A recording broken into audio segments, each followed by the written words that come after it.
Boelter Jones, Pro Football Hall of Famer, top 100. Tyler Lockett from the Seattle Seahawks. EK Metcalf from Nate Burleson. You're watching NorbCam. NorbCam. You're watching NorbCam.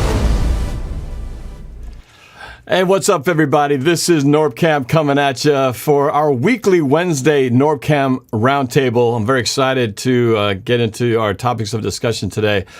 For me personally, I just had a great weekend this past weekend over in actually in Idaho at my sister's lake house, and spending time with my parents and my sister's family, my nephews, and my own kids, of course, and my wife. Just getting a little last kick of summer before school starts up, virtual school starts back up again. And so, yeah, we did a little bit of tubing, a little bit of riding in the boat on the water, a little bit of volleyball, and just spending some time together. I only get to see them like once a year, so that was a good time. But I was disconnected for sure. Limited internet, so I had a chance to kind of take a break from things. But man, I came back, and boy, as always, the world is just a little bit different place. Just being gone for 2 or 3 days. So normally don't like to get into political discussions and things like that, but with recent news going on, with what's been happening with the Jacob Blake shooting, and now it transcending into sports, with the boycotts of the games going on in the NBA, I figured we got to talk about this a little bit, in addition to what we would normally talk about on regarding Seahawks news. So before we get into it, I got to just remind everybody, I'd love it if you guys would hit that like button and hit the subscribe button and the notification bell, and that way you'll be notified anytime I release a new video. So without further ado, here we go. Welcome back. The weekly roundtable, NorbCam Roundtable, as you can see, joined by the threesome, the Three Musketeers this time. Finally back into the fray here is young Seahawks Martin after being on a hiatus for a couple of weeks. Welcome back, Martin. How you doing? Thanks for having me back, Norb. Ooh, feels great. Hopefully, I still have my football brain. Well, we'll find out how warmed up and how plugged in your brain has been during this time. So I'm going to get back to you in a second, but I definitely want to introduce the rest of the gang here. Of course, we got Calvin Domingo right here in the bottom right. What's up, Cal? What's going on, everybody? How you guys feeling? Well, feeling good overall, but it's just sad news that we're reading about in the news today. But we'll get into that in a second. But Noah, of course, of the Boelt, all the way from Wazoo. What's up, Noah? How you doing, man? It's just not a great day. But I read a quote this morning, or I found a quote this morning. It says, "I'm not having a bad day. I'm building character." And so I think it's a beautiful quote, and I'd love to apply it to everything going on. So. Right, and I guess I'm trying to keep a little bit of lightness here with just our group getting together before we jump in head first on all these topics. But first, I just keep it on the fun personal side. So, Martin, what have you been up to the last couple of weeks? We haven't seen you, haven't heard from you. What have you been up to? I just been chilling, spending time with my bros. My brother's going outside playing basketball, stuff like that. Just take a step back on the YouTube stuff because I don't think my parents like it if I go on YouTube too much. So, I mean, that makes sense, right? And the school year coming around, got to do some schoolwork. So, I'm excited. And I was not traveling the world, Sky High Aviation. No, I was not. No, just staying at home. Chilling, meeting my cousins, playing with them, and having fun. And I'm happy to be back. Well, it's great to have you back. And, the future president of the United States has to put in the work. He's got to get that solid foundation. So, your parents are doing the right thing, making sure you keep life balanced. We all need that balance in our life. Speaking of balance, Calvin, I know the last time we talked to you, you were way down in Arizona on vacation and had fun with some of your special secret photobombing guests down in your Arizona place down there. How was your vacation, man? How did all that go? Oh, man, it was fun. I thought it was much needed. It was super, super, super hot over there. It was probably like 114, 115 every single day. But, like I said, I just kind of needed some time out of Washington. I got it, and it feels great to be back. I'm actually over here in Olympia right now at my parents' house, so I haven't seen them in a while, so I thought I'd stop by, and yeah. Nice, little family time. That's awesome. Same thing that I got to have this past weekend. So, got to spend time with the folks. That's for sure. So Noah, of course, everybody's at different locations. Well, I should say Martin's back to his regular location, but Calvin's been bouncing around. But Noah, of course, coming live from his Wazoo abode. How are things going for you, my friend? Man, every day, just meeting new people. Not shaking hands, but making connections regardless. So, it's been a process. Classes started this week, and so I'm trying to balance YouTube classes. I'm actually planning on starting a show on the Cougar radio station as well. It's going to be separate from the Boelt, so stay tuned for that. But there's just a lot of stuff in the works right now. Spending 8-9 hours a day doing homework all online at school. It's been pretty hectic, but I'm starting to get the hang of it, and I'm really enjoying what I'm learning. Well, that's great, man. I know you got this big starting of a big adventure over at Wazoo, and you're broadcasting the start of your broadcasting career right here. So. It's great that you're making time to even still be here on my show, because I know how busy your life is going to get. So I appreciate you being here, man. Well, let's get right into it here, because I know that we got a lot of people here, of course, waiting to get into another NorbCam trivia, which we always save for the end of the show. But we do have a couple topics here, and when I get back to the headline that I made that modification just as I was putting the show together. I saw the news about the NBA teams not boycotting as a protest for the Jacob Blake shooting. I know that, Noah, let's start with you. You had some thoughts right off the bat, had that quote ready. You guys I know you and Cal are big NBA guys. Just want to get your initial thoughts on what's been happening there and the way that the sports community has reacted. To be honest, I wasn't planning on using that quote. That's what's crazy. I just found that this morning listening to Workout Motivation, but God puts everything in place for a reason, and because of that, it definitely rings true in more aspects than just working out this morning. And I didn't even realize that. But you mentioned it, Norb. The NBA is boycotting right now. The WNBA is boycotting. The MLB is boycotting. The NFL might end up boycotting. I've seen people like Adrian Wojnarowski talking about the potential of this actually ending the NBA season. I don't think that is going to be the scenario. But what's really important about this, and the whole point of this, I completely support every single aspect of it. I would sit out if I were them. I was tempted to sit out of this round table, but I was like, what did Norb do wrong? So I decided not to. But I completely support them sitting out, because what happened with Jacob Blake was utterly wrong. I honestly spent 30 minutes crying before the stream, and I filmed a video about it, and I'm going to upload the video tonight or tomorrow. But it's really just horrific how you can not know someone and still want to kill them. It's terrible. So that's how I feel about it. Yeah, like I said, I was not aware at the time when the news went down, and it wasn't until I finally got kind of plugged back in on my way back here reading up on that, and I was just like, oh man, and another one, in a time when you'd think that the police force around the country would be in a mode of being extra cautious, being that the awareness is so higher than it's ever been, that they would have more restraint, that they find some other method besides firing a gun into someone's back 7 rounds to if there was something to be done, there had to have been some other steps they could have done. I mean, I've seen, I don't know if you guys have seen the video. I've seen the video.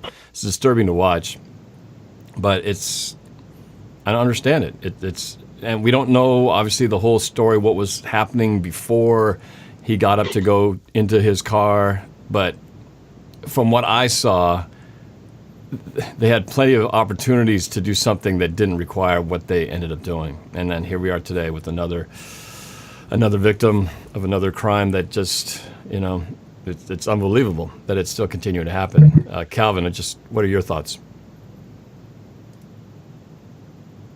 everything that's been going on has just been very tragic. I'm obviously, just like Noah, I'm very deeply saddened by the events.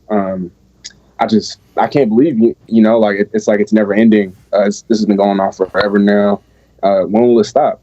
I think that the NBA, they're doing the right thing. As Noah may know, I'm very, actually, as he does know, I'm very pro player. Very, I'm always siding with the players, and so I'm definitely on their side today, especially with how high profile the NBA playoffs are right now. I mean, if they're the ones to take a stand, to take action, then hopefully everybody else will follow suit. And I'm very encouraged, and I like what I'm seeing from the NBA. Whenever we're comparing like the NBA, the NFL, the MLB, the NBA is always on top of things. The NBA is always the league that has the most respect, and here's another example why. And their commissioner, Adam Silver, he's behind the players as well. He wasn't willing to punish any of the guys, and so that's why they ended up postponing all the games. And so I stand behind them. I don't know if you guys saw, but Kenny Smith from Inside the NBA, he walked off the set. Inside the NBA is like a talk show where they talk about NBA games on TNT, and he was talking for a little bit, and he ended up walking off on set. And so he's doing pretty much what the players did. I wouldn't be surprised to see other jobs, other professions, other people do the same thing or do something similar. And so, I hope that this can inspire other people. I hope that this sparks something. But obviously, I don't know, I'm just very speechless. I just can't believe that this is still going on in the manner that it is. And I just hope that we see change real soon. And I think that's the whole point of all these teams and players doing these protests. Obviously, what Colin Kaepernick was trying to do in the beginning was the message, and that message never quite reached people in the way it was intended to. But now I think people are, and I think it's time. It's been past time that real change has been needed to be made, and I'm glad that the sports community. That's one of the places where it reaches so many people. Sports and sports on television, just sports in general, reaches such a huge audience, and it is one of the platforms where people can, and teams, and obviously this being such a huge issue in the African American community, and sports, sports teams are made up of a large majority of them are African Americans, and so clearly they're affected in ways that more than others are, and I'm glad to see that the teams are supporting their decisions to protest and make a statement, because if we can't get people thinking about this and it starts with people just being aware and acknowledging that there's a problem. Part of the problem is some people don't believe it. I know people personally who don't acknowledge that there's an issue. And I don't understand how that's the case, but it starts with that recognition first, and then enough people wanting to promote change, and whether that means it's affecting government, politicians' policies, who we elect, all those things. It all starts at the bottom, though. It starts with every one of us having an influence on those who eventually you got to get to the ones at the top, because from the top down, those are the ones who make policy, who make laws, who set the agenda and the tone of where everything else goes. And the only way that in a democratic government like ours, you got to have those people, all of us, coming together so we can influence change and have those things actually make some kind of real impact. But obviously, we're a lot farther away than I think we all thought we were at or hoped we would be. And it's sad that it has to come to this, and that it's still continuing to happen, even when it felt like maybe we were starting to really make some real differences and some real changes, but we're not there yet, obviously. Martin, you're a young man here. I just wonder, what is it like for you at your age How does this hit you, man? I know back when I remember when I was your age, there's so many things that I was so busy in my little tiny world. Sometimes I didn't really get what was going around in the world. But you're a lot smarter than I was at your age. So I'm just curious, how does this hit you when you read about things like this on the news? Well, I mean, for my age, I mean, it's a little too young to talk politics, but in my opinion, like, it's been pretty crazy the last few months, First with the George Floyd thing, and then now this, with all this Jacob Blake. It's pretty unfortunate, because obviously, back in the 60s, they already said, black people are now equal to, like, everybody, but now these days, it's still not happening. Like, people need to, most people who are, like, police brutality, stuff like that, they gotta accept that, everybody's equal. Like, it's not like if you're, like, black, you're a lower standard than a white person or something like that. Everybody's on the same level. And, I believe that this is what needs to happen next. I believe that, what the NBA did was the right thing to do, to protest. And I mean, I'm shocked. I'm honestly very shocked, considering, everything that happened with the George Floyd thing.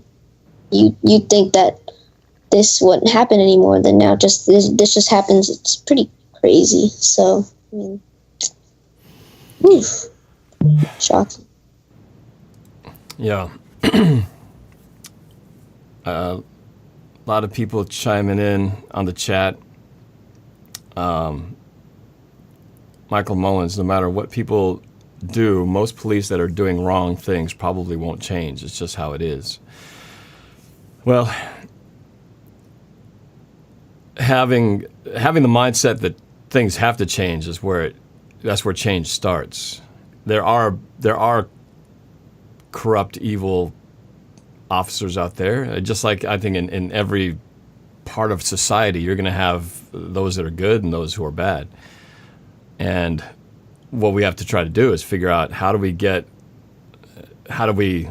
you can't totally eliminate it, but how do you lessen the amount of the negative side of things to where you have more of, those who are doing things right, those who are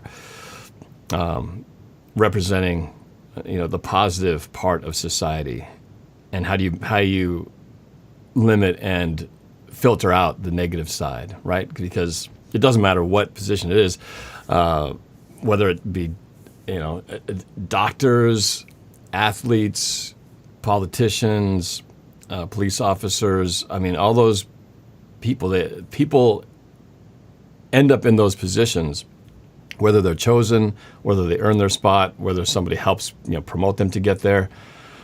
But at some point, if people who just really aren't meant to be in that position continue to get there, well, that means it's not just that person responsible for that. Someone is allowing people who shouldn't be there to get there. And those are the things that have to change. The policies, the regulations for recruiting and finding and hiring those positions, the people who set the policies to make sure that if they do make a mistake, if they are doing things that they shouldn't be doing, they've got to be held accountable and taken out before they can do something worse. I haven't looked up the information of the records of the officer who did shoot Jacob Blake, so I don't know his history, but I'm sure we will be finding all that very soon. But it's just there are some people who have the propensity to do things that you ask the question, how did that person end up there in the first place? And that's the kind of thing we have to minimize. And so I know this is heavy. I know this is a lot heavier than any show I think I've ever done, because normally this is the escape. We do this to escape out of what is the sometimes very dark reality of the world and come here and just have fun talking about our favorite football team, talking about the fun and games that is football, fantasy football, and players and stats and all that kind of stuff. And when even the sports world has to come to a stop because something like this happens, it's hard. You have to acknowledge it too, and talk about it. I think it helps to talk about it because I think conversations about it is part of how we do find solutions to things. I mean, maybe hearing some of your own thoughts here, hearing Calvin's thoughts or Noah's thoughts, someone else who listens to this and sparks a conversation about it, who knows where that conversation or that thought process might affect somebody else down the line in hopefully a positive way. Noah, you want to add anything to this? It takes people that are in a position, like, everyone needs to be on the same page about this. Like, you know, everything you said about it is 100% on point. But it takes people that are in a position. It takes those that are next to these people, that know these people, because, like you said, it's extremely difficult and extremely, unfortunately, unrealistic. It's a sad reality that it's impossible to find every single racist cop. But the way that we can avoid this problem down the road and in the future is by those people that know those people that are bad cops or don't necessarily have the best intentions in mind. You start to notice these triggers. You start to notice these signs. Just like we started to adapt to knowing when someone might have coronavirus, we got to know when someone around us is racist, and we got to be prepared to stop them and to stand up to them. And until we're ready to do that, those people in power and the people that are just bystanders, we see all these bystanders, the people that were standing next to George Floyd when he was brutally murdered, the people that were standing next to this situation that filmed it, those people are standing up, but there's nothing they can do because it's a bunch of cops. So the cops have to hold each other accountable. The cops have to have checks and balances, and the people that are hiring the cops, like you said, Norb, need to have checks and balances. Until that happens, what change can really be afforded? Because these are the people of power that are abusing it. Calvin, any other thoughts on this before we change topics here? I don't have too much else to add. I just hope that other leagues will start to follow suit, because when you're in the NBA, when you're in the MLB, when you're a professional athlete, you have this platform, and I'm just glad that they're using that platform, because, like I mentioned earlier, these guys start doing it, other people will follow suit. And so I just hope that people will, not only other professional athletes, professional teams, but just people in general, other celebrities, other people with certain platforms, they have a big following, or they have a lot of fans. And so I just hope that, with all these athletes doing it, I hope that inspires other people with status, other people with platforms to do the same thing. I think just one last thought before we move on from this. Somehow, if we can move on from this in a way and keep this somewhat light and not as heavy as we've started this to be. I don't think there's any easy solutions to these huge social problems. It's a lot more complicated. It's not a black and white issue per se, because I think the solution to it is very gray. Because we're dealing not with just there's a race component to it, there's a socioeconomic component to it, there's an educational awareness, a cultural awareness side to all this, and for all the officers out there who are doing it right, and right now the spotlight gets put on all the officers who are doing it wrong or who have done something wrong, and unfortunately makes a lot of the officers who are doing the right thing out there look bad, kind of guilty by association, because now that police department's going to have a big spotlight on it, and for I don't know how big this force is, but because of the actions of one or two officers who were on that scene, the whole department is going to be looked at in a negative light, which is unfortunate, because if you are one of those police officers who have done right by their community, suddenly now they're kind of thrown into that same mix as these people who have now suddenly done something that is just been a terrible crime against another person. And I don't envy a police officer's job. There are certain people who have chosen to be police officers. I think I know a lot of people personally who have wanted to become police officers, but I'm certainly not one of them. It's not the kind of job that I would want to take on, but I don't think it's an easy one. I think oftentimes in the heat of a situation where it's a matter of life or death, or you have to make a split-second decision, I don't know if any of us know how would we react when suddenly something goes down. And how do you make it so that at the moment when things become a split-second decision, you have to decide how I'm going to handle this. Am I going to pull my gun or not? Am I going to use some other force or not? Am I going to use some other action to try to disarm the situation? To me, that all comes down to, one, selecting the right people, and two, having the right training so that anyone who's faced with that situation will know what they have to do. I mean, I think of, you look at football teams, right? I mean, it's very different. We're talking about life and we're talking about a sport, but it is about how do people react at the moment a certain situation happens. A play happens on the football field and you have a split second to decide. If you're Russell Wilson, am I going to run it? Am I going to throw the ball? Am I going to hand it off? And sometimes life comes down to that, right? Sometimes it comes down to split-second decisions. And whether you're prepared for that situation will determine what you're going to do. And I think if you're not coached well as a player, you're going to make the wrong decision. If you're not trained well in your position, you're not going to make the right decision. And certainly if you are of a certain mindset where you're already prepared to do something that is wrong because you have this built-in mindset that I am already prepared to do this action before any other. Just like if Russell Wilson is a quarterback who's looking to throw the ball first, well, he's going to throw the ball first before he considers his other options. Well, how do you make it so that in the heat of the moment, a police officer is going to know, I'm not going to, this will be my last resort. I will do everything else to try to stop the situation before I resort to this. And I don't know what that takes because I've never been a police officer. I'm not familiar with how those procedures work, but there's got to be a better way because if this is how it's been going and how it's what we're seeing is the result of current policy.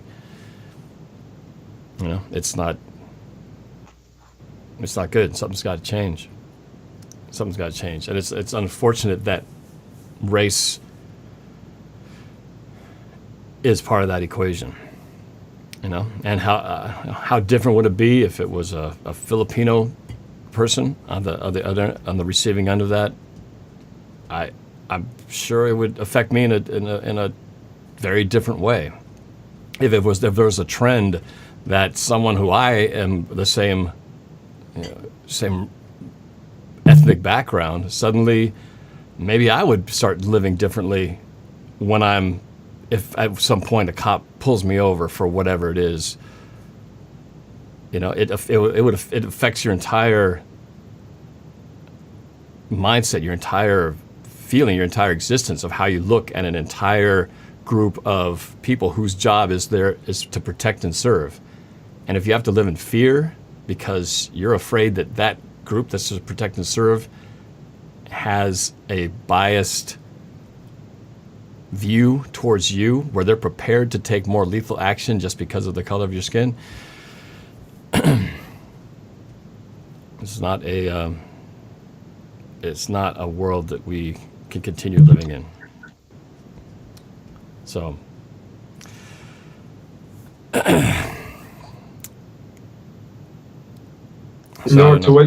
to what you were saying, like with the Blake situation specifically, I feel like LeBron spoke about it, and he did a tremendous job with his comments, and I agree with everything he had to say. One thing that he said was that there's multiple cops, multiple people trying to, and it almost looked like they were kind of half lackadaisically trying to get him from not going in the car. And then he goes in the car, and then they just want to let loose like they're terrified. Well, had you used more physical force and tried to team up on this individual before he gets in the car, you don't have to resort to doing that because it never gets to that point. So I understand he shouldn't have been trying to get in the car. That is not a death sentence. That is not a reason he should have been brutally murdered. And the cop that did it was 100% wrong in doing so. You just got to think that, like, in that situation, you've got to go hands-on first. You've got to use the fact that there's multiple of you guys. You got to use technique, whether it may be. You got to bring back the chokehold if that's what it takes in order to get people from getting shot like this. Use physicality, use hands, use teamwork. Don't let it resort to what they let it resort to because of the fact that, you know, they were kind of lackadaisically going after this dude, and then they have no second thoughts before shooting him. That makes it look like they were waiting for it, and that's not ever okay. And because of that, like, it enrages me. It enrages millions, billions of people, as it should. But I think one of the answers, at least in this context, would have been to get more physical, to get more hands-on, rather than having one of your hands holding a gun the whole time. You know, like, that's not the answer. I understand also that he had his children in the car as well, which that's just a whole nother level to the story that, you know, who knows if was he going in to check on his kids? We don't really know the whole situation there, but I agree with you. If you just look at what you see, which is all I have to go off of, and what most of us have to go off of, is that there's something going on the other side of the car, and then he walks around to the side, and they just follow him with their guns drawn. If they really wanted to stop him from going to the car, go tackle the guy. Go take him down. There's like 2, 3, I don't know how many there were. 2 of them with their guns following him, and a whole bunch of other guys there as well. How hard is it to just take a guy down, you know? And he wasn't even armed, right? He wasn't armed as he's walking to the vehicle. So there's a number of things that could have been done to take him down and not have to result in violent force or in lethal force. Well, Norb, while we were doing this, I actually saw notifications that the Attorney General locally, I believe, is saying that he was armed with a knife. But as we see in the video, and so even if this is true, because I don't know if this is true or not, there is the conflicting report. Even if this is true, we saw in the video, he was making no aggression, no moves towards the police. He wasn't trying to attack them. He was trying to get away from them. The whole situation happened. There was a fight between 2 women. This individual, Jacob Blake, was trying to break it up. He wasn't looking for a problem here. He wasn't looking for trouble. He's going away from the situation. Even if he had a knife, he didn't have it in his hand, and he wasn't actively trying to hurt anybody. That's where the problem is. You can still get, if he's facing the other way with the knife, you can still tackle him. I understand the knife is somewhere on, if it's in his pocket, restrict his hands. There are ways to go about it that don't involve an innocent man dying. Right. And, you know, I was reading the comments, some people were talking about that he was resisting arrest or wasn't complying, and again, we don't know everything that led up to that, but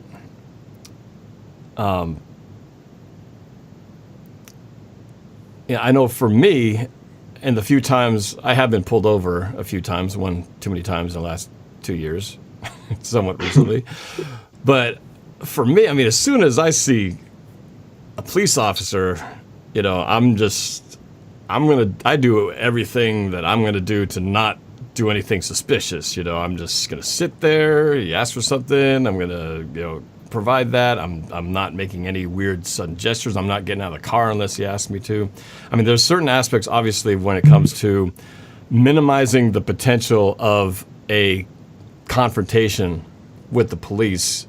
We as citizens can definitely do more on our side to prevent provoking that situation, right? I mean, it would be stupid of me if I got pulled over by a cop for me to just open my door, come after him, and then if he tells me to go back in the car or do something else and I don't listen, well, I'm asking for something to happen, right? I'm just provoking, and I'm creating a situation where instead of what could be a very calm, non-event situation, I could create it and turn it into one. Again, I don't know what happened beforehand, whether he was resisting arrest or whether they were what they were trying to do before he got up to walk off. All that is a factor in all this. But from the moment of walking around the car, entering the car, and the point where the shots were fired, to me, there was 5, 6, 7, 8 things that could have been done if you really wanted to take him down and not have to kill the guy. I mean, if you have to shoot him in the leg, right? At least shoot someone in a non-lethal place. If you really just feel like, okay, he might do something, if he goes inside his vehicle, he needs to be stopped. If you're gonna use your gun, you can do something and not use lethal force to do it, and and you could still save his life from being taken, while still, taking him down and preventing him from potentially doing something that they're trying to stop him from doing. But like you said, they just sort of followed him to the point where once he was in the car, they just unloaded on him with his back turned, and just so many things could have been prevented in that situation. So I know, I'm sure we'll find out more about this in the coming days, and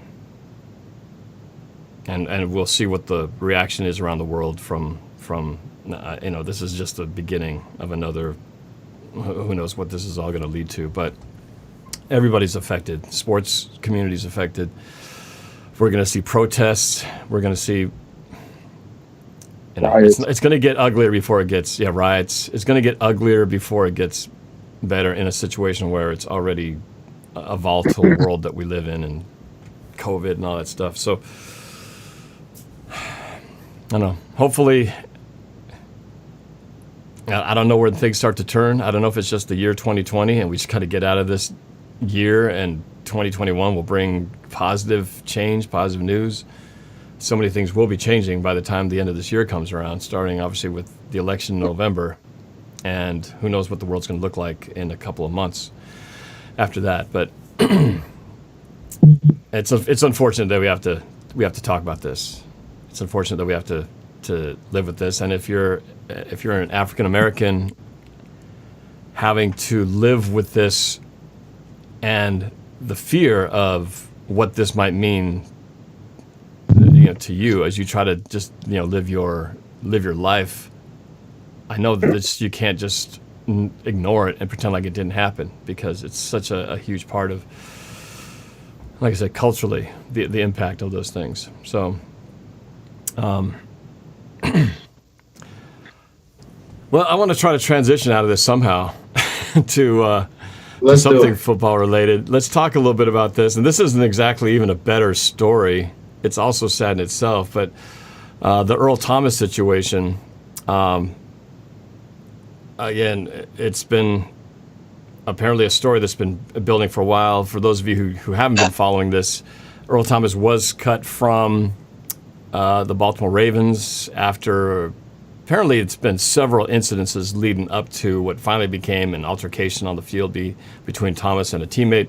They finally decided enough was enough, and he was cut. I believe there's still some discussions as to whether the Ravens are going to have to still pay that, I believe, $10 million salary that was owed to him for this year. They're trying to obviously not pay it, but the NFLPA is obviously trying to make sure that Thomas gets what he is contractually obligated to. And Earl Thomas, of course, is trying to land his next job. So a lot to take in here. Where do we begin here? Let's start, Calvin. Let me get your take on just the whole Earl Thomas story. What was your reaction to what happened with him? I was honestly in shock. I remember waking up, grabbing my phone real quick, and breaking news: Earl Thomas is released. I remember the day prior reading about the whole fight, the incident. And at the very least, I was thinking that he would be suspended, or that instead of being released, maybe he'd be traded. But I didn't expect the situation to escalate the way that it did. For a second, I was like, "Oh, come back to Seattle, come back to Seattle." But I was just like, you know what? Nah, I mean, we've closed the door. I think that we burned the bridge there, and we don't necessarily need him. But to answer your question, I was just very much in shock. I couldn't believe it. But the Ravens, they're a first-class organization. They don't take any BS from any of the players, no matter how good you are. And so I think that's what makes the Ravens the organization that they are. That's why they're so well-respected. They have that culture set in stone. And I think that's why so many players look at Baltimore as a premier destination in the NFL. They're just such a well-run organization. And them releasing Earl Thomas because of what happened, I think that shows and exemplifies just exactly as to why, the Baltimore Ravens. And so while I am in shock, I think that they did make the right move. Earl Thomas, not only did he get into that incident, but he's been missing practice. He's been late to meetings. He wasn't well liked around the locker room. And so despite still being one of the better safeties in football, I mean, there's just no place for those actions or for those type of mishaps in the locker room. And so I just hope that he doesn't go to the Cowboys and the Niners, but I think the Ravens made the right move. Lady Hawkster in the chat said, Earl Thomas seems to be working through some things. One thing that was revealed in several articles that I've read about is that Earl Thomas had been dealing with ADHD back in college, and he actually got treated for that in Seattle, and he had publicly thanked Coach Pete Carroll for his helping him through some of those issues. So I don't know if he's still continuing to deal with that. I don't know if this is related. But what I was surprised about is the things you mentioned, Cal, the stories behind the scenes, because I hadn't really heard about all the problems that he was creating with the Ravens, about missing meetings, being late, missing his assignments. I mean, I'd heard that he wasn't really quite catching on to their scheme, that it was a lot more complicated scheme than Seattle had. So he had some issues kind of making sure he was lined up and doing his job the way he was supposed to be. I'd heard about that, but I didn't realize he was having all these sort of behind-the-scenes issues. The only other behind-the-scene issue we'd heard about was the situation with him and his brother and that other woman, and him cheating on his wife and his wife pulling the gun on him. But that was, a domestic issue off the field. Very, again, shocking at that time, but now that we see this pattern, you're starting to wonder, is there something going on that he's dealing with now that he didn't deal with before? Somebody mentioned in the chat also, maybe could be CTE involved? I wouldn't rule anything out at this point. But Noah, how about you? Do you have any insight or additional thoughts on the Earl Thomas situation? You bring up CTE. Unfortunately, that is extremely likely in this scenario. I believe, especially with the way that he really lays the wood on players. It's, playing so much football in your life and playing it as physically as he does on the defensive side of the football. It's unfortunately extremely likely that someone like him would end up with CTE. And what are the symptoms of CTE? Well, it's memory loss as well as mood swings uncontrollably. That kind of describes what we're seeing from Earl Thomas in Baltimore. So you got to think about it like this. So in Seattle, he's a first-round pick. He's the stuff, right, out of Texas. And then he goes and he makes Seattle the Legion of Boom, right? We go to a Super Bowl. He brings us to a Super Bowl. He brings us our first Super Bowl championship ever, right? He is part of the key group, that the Legion of Boom. He's getting all this love, all this credit. He's the free safety. He's the guy in Seattle, and he's built that reputation. Towards the end of his tenure in Seattle, I said Seattle should pay him even if he's not going to be fully healthy for us, even if he's not going to be there all the time, because Seattle as a franchise owes it to him. I'm not the only one that believed that. Earl believed that too. That's why when we didn't pay him and then he gets injured, he flips the middle finger at Pete Carroll and the organization as he's carted off. Well, then he goes full diva mode and goes diva even on the team in the Dallas Cowboys that he wanted to play for as his hometown. Instead, he goes to the team that pays the most money. He goes to Baltimore. He has a chance to win. They're doing great. All these little things, these rumblings behind the scenes have been happening for a while. Calvin, you bring up excellent points. All the credit in the world to you, because from what I saw, I uploaded a video immediately after he got cut, but I recorded it right before he got cut. So the timing was a little bit off there, but I was not as surprised as you guys were once he actually got cut, though, following the news. The reason being, I've seen instances like this before. With Antonio Brown, when he was on his way out of Pittsburgh, it got to a point where it was just like, the relationship was unfixable. It was you couldn't put a patch on it. No patch was going to fix it. You can put a bow tie on a piece of crap, but it's still a piece of crap, you know? So no matter what, this situation was not going to get better, and Antonio Brown had to leave. Then he reached that same point with the Oakland Raiders.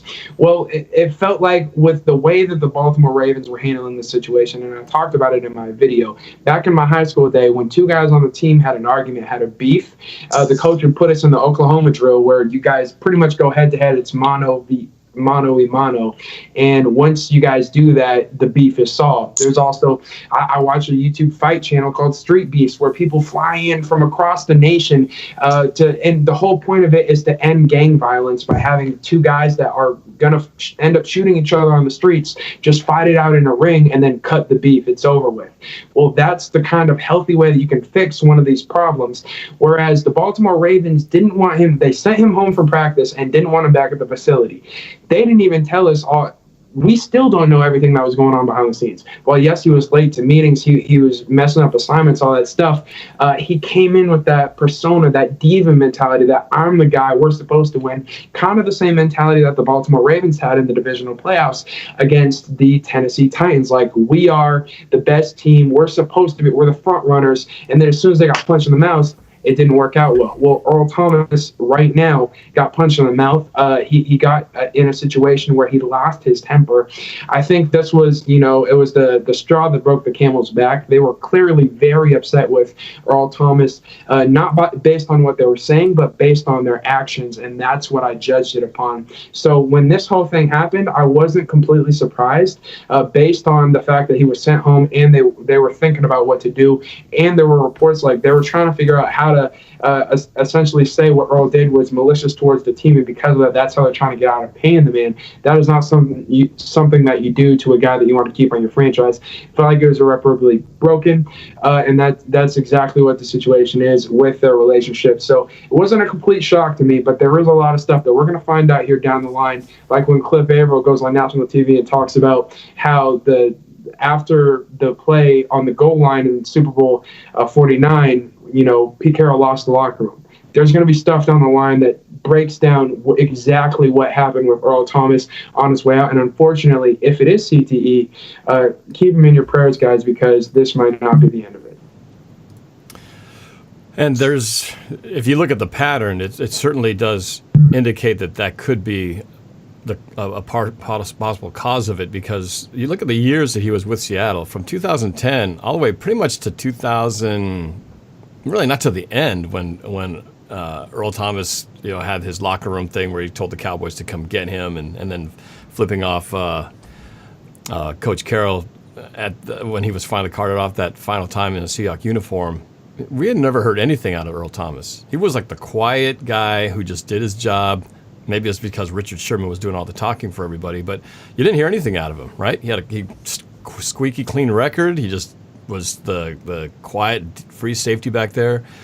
But all of a sudden, in like a 2-year time period, he's had so many of these negative issues happen that you never heard once of when he was back with Seattle. Now, is it that different of a cultural or team culture? I don't think so, because like you said, the Ravens have a pretty solid reputation with their coaching staff and no tolerance for negative behavior. So it's pretty extreme to see where he went for his first 8 years with the Seahawks to where he ended up now.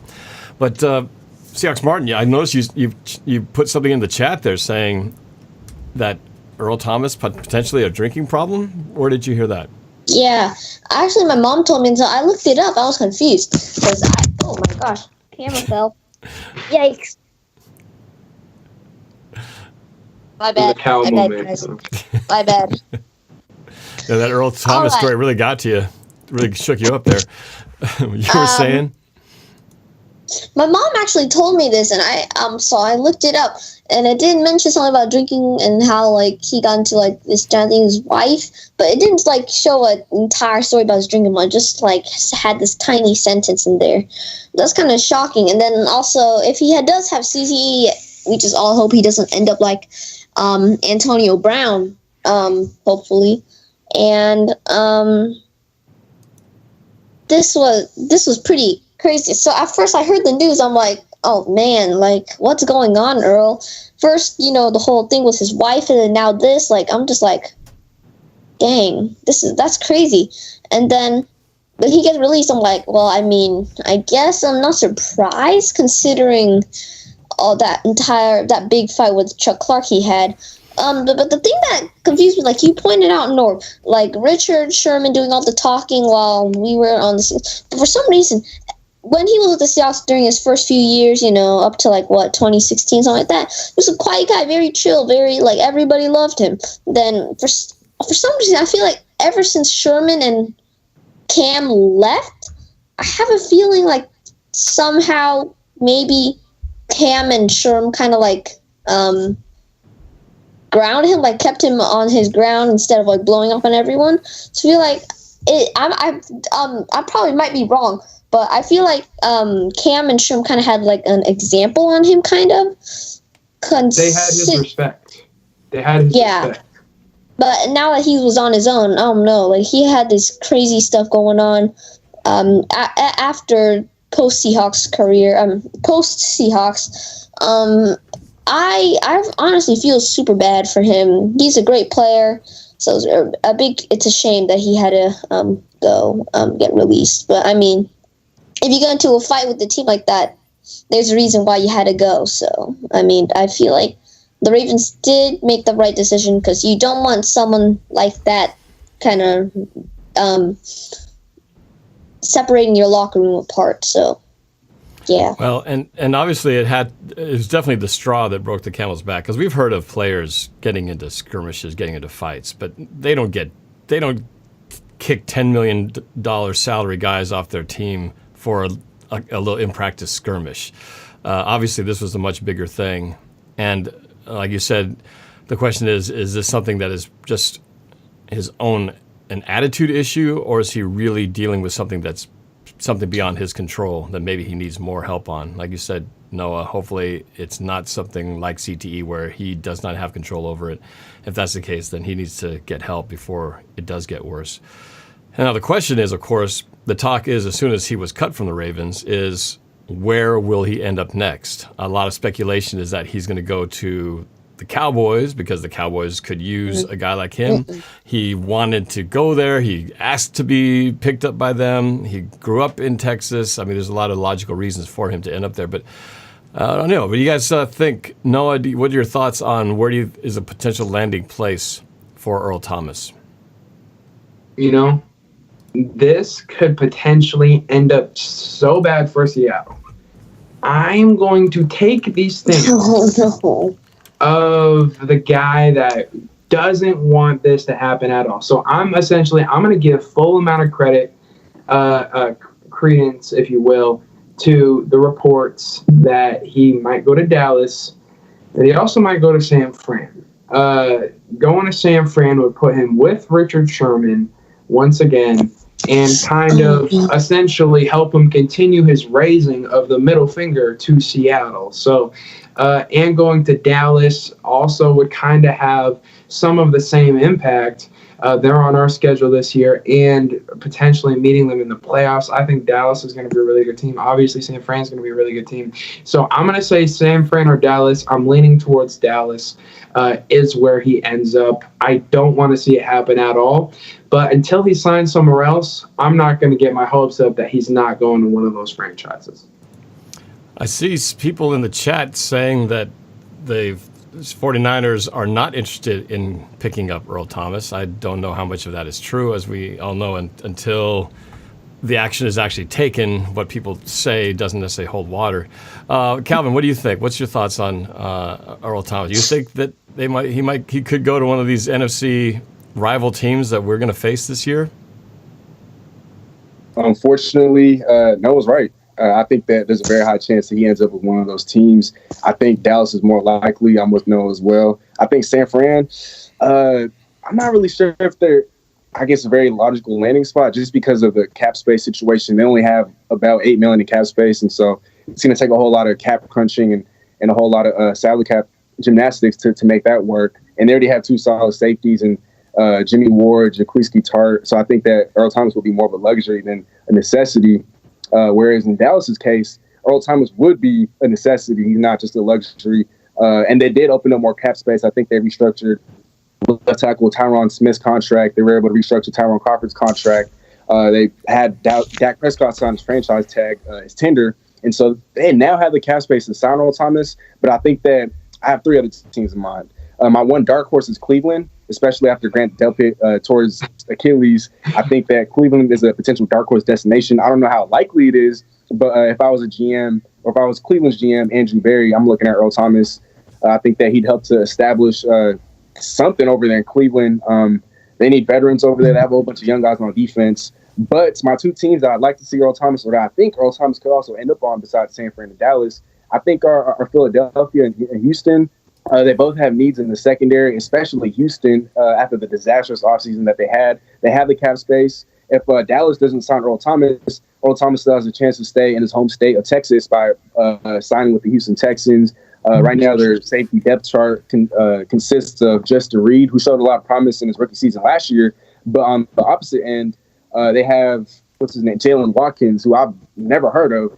And so they could certainly use an upgrade in the secondary, especially with after having traded DeAndre Hopkins. They need more star power, I feel like. And if they want to keep Deshaun Watson, you want to bring in guys to help maintain or ensure that he remains in Houston long term. So I think that because they have the need, they have the cap space, they're in the same state as where he's from, Houston. I think that Houston's the most logical landing spot between Houston and Philly, but Philly could also use them. They lost Malcolm Jenkins, and right now they have Jalen Mills and whoever else in the secondary, but they need help at safety as well. They're in win-down mode, and I think that if Philly were to sign them, that would take away Dallas's opportunity to get better. And so those are the 2 teams I'm looking out for. One thing you got to wonder is, obviously the Ravens dealt with enough of this to the point where they decided the only option was to get rid of him. Again, much like Antonio Brown, right? The talent is there.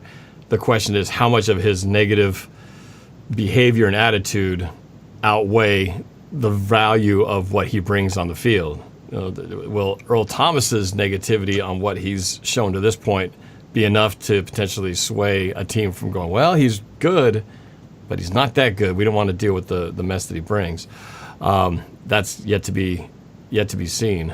What do you think, Martin? Any thoughts on Earl Thomas's landing spots? Ian Rappaport actually tweeted out that Dallas is not interested in Earl for now, I believe, and so you can't. So that means Earl probably won't land in Dallas. And Kyle Shanahan even said that they don't need Earl. They already have Tart and Jimmy Ward, I believe. And so they have a good secondary back there. The other teams, Texans, Browns, stuff like that, they even have the Chargers in there, but I don't think the Chargers really need Earl, considering, they got a good secondary already. But for now, I'm not sure. It doesn't seem like that many teams are showing like a high praise of interest. And also for now, it's for me, it just feels like a cliffhanger. We don't know where he's gonna come yet, but I am pretty confident for sure he is not coming to Dallas or San Francisco. So that, if that is actually true, then that will be a big relief for us. San Fran, obviously a big rival. We have to play Dallas this year. But for now, I'm not really sure. It's just a cliffhanger, so we'll see what happens. Well, Jerry Jones actually came out and conflicted the report that you were talking about. I actually just listened to it right before we went on. He said the only person that can say Earl's not going to be on the team, he said, is me. He said, and so I wouldn't put it past this. So, Jerry Jones is saying that they're interested in Earl. Okay, I guess we'll find out when it happens. As we know, that there's a lot of talk until they actually do something and make the move. But who knows? Maybe Earl will be hanging around out there for a while. I mean, we've been speculating on Jadeveon Clowney for months now, and we're still on that cliffhanger. I've been hanging on this whole time saying Jadeveon Clowney's going to be back with Seattle. I'm telling you, it's going to happen. But so far, they haven't proven me right, and they haven't proven me wrong either. So who knows if and where he's going to end up. Same thing with Earl. Obviously, a lot of teams got some pros and cons to weigh, and who's going to take the chance on him to see if he can improve his ways and bring his safety play to their team. We'll see. I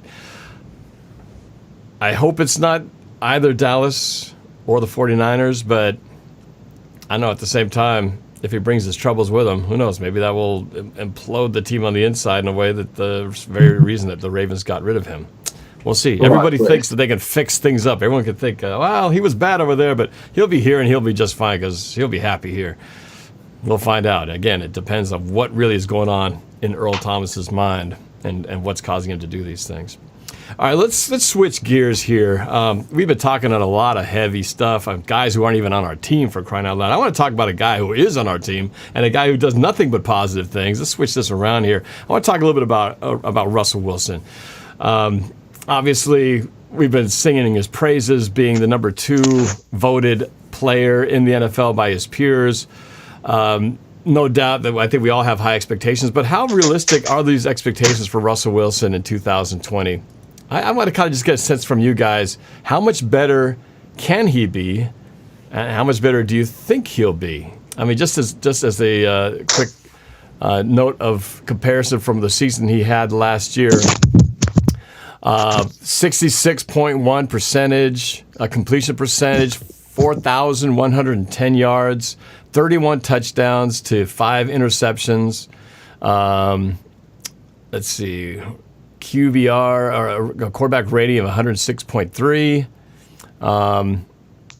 Not much to complain about here. So I just want to kind of go around the horn and see how much better can Russell Wilson be, and if they let Russ cook like we're all hoping he will. What does that really mean when we look at the stat sheet, when we look at these stats for 2020? How different will it be from what we saw in 2019? Noah, let's start with you. So how I approached this topic was I took what I think the Seattle scheme moving forward this year is going to trend towards, and I applied that to certain categories to calculate out the other categories. So you already brought up a lot of the categories I'm going to touch on. Last year, he completed 341 passes. That was the most he's ever completed in his career. I think he's going to complete more than that because as a team, we talked about this last week, so I'm not going to go into it in depth.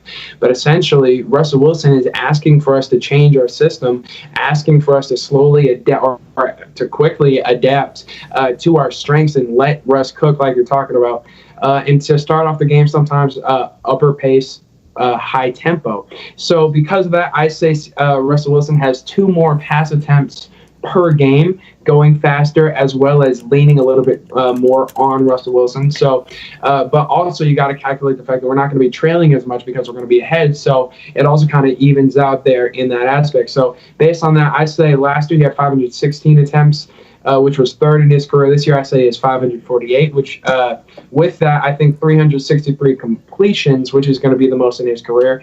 Last year he had 4,110 yards, which was 2nd in his career. This year, I think based on my completion percentage of 66.3 that I think he's going to have. Last year, 66.1, so just a slight increase.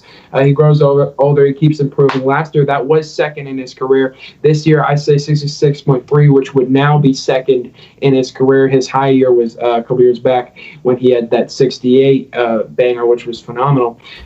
Based on the volume of his passes, I think he improves by 6 touchdowns this year. And I also think he throws 2 more interceptions based on the volume of throws that he's going to be participating in. Sacks, I think, stay about the same at 48 he's going to take. And then game-winning drives, I think, goes down, unfortunately, but it's not bad. It's because we're not going to need him. It's because we're not going to be behind late in the games and need Russell Wilson to give them to him. So last year he had 5, which was the most he's had in his career. This year I think he only has 3. Yards per attempt is about the same at 8.0. All right. I think I just one stat to correct you on that after that very thorough report. He actually had 353 completions in 2016, which would mean this last year was his second most completions. I think you said last year was his most completions of his career, right? Whoops. Just letting you know, not to be picky or anything, because that's still pretty amazing. But yeah, he actually, when you think of how much we complain that Russ doesn't throw the ball enough, he did have 341 completions last year and 353 in 2016. But let's go to Cal next and talk about your expectations for Russell Wilson. I expect a career year. He's been putting up great numbers his entire career, despite having the shackles on. And I think that next season the shackles come off. And I guess we mentioned last week, we're going to let Russ cook. I think that we're going to run more up tempo. Like Noah mentioned, Russ Wilson has saved himself. He wants to have more of an up tempo offense. He wants to get things going earlier rather than later. But Noah also makes fantastic points. I think that even if we do go more up tempo, that's still going to offset by the fact that we're going to be up more in games. I mean, we're going to be up more often. We're going to have leads. We're not going to have to play in so many close games. We're not going to have to play in a whole bunch of contested games. So I think that while we will run more of an up-tempo offense, that will offset just a little bit, but not enough to the point where he won't be able to put up career-high numbers. I didn't go as in-depth as Noah did, but I think for passing yards, I could see him throwing for about 4,600. I think touchdowns, we see a career high, especially with all the talent at the receiver and tight end positions. I could see him throwing for 40 touchdowns. I think the interceptions goes up just by virtue of the volume. So I think his picks could go up to 8, 9, maybe even 10. His career high for picks is only 11, so I don't expect any more than 11. Game-winning drives, that's kind of hard. That's kind of a hard stat to predict, but I'd say somewhere in the range of 3 to 5. Completion percentage anywhere in the range of 67 to 69. Maybe it'll stay around 65, 66.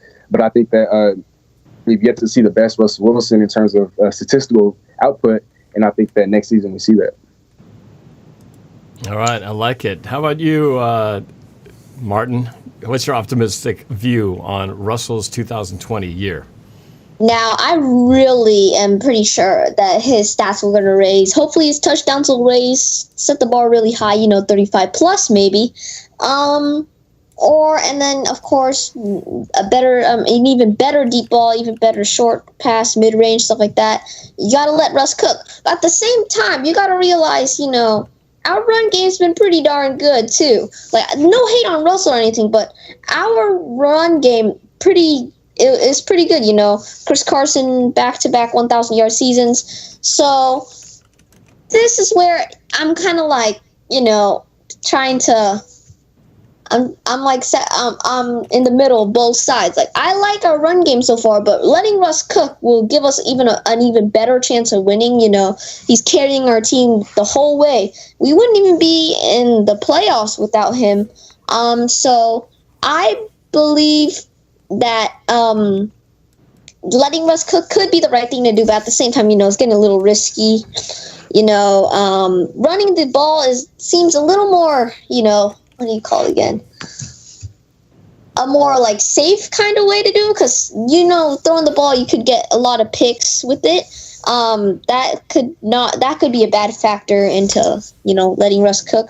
But I feel like if you let Russ cook, I mean he threw I don't know how many more touchdowns than interceptions last year. So I am pretty confident that 26. Even if we let Russ cook, he won't throw many interceptions. So I believe that we should let him cook, and we'll see how it goes. All right.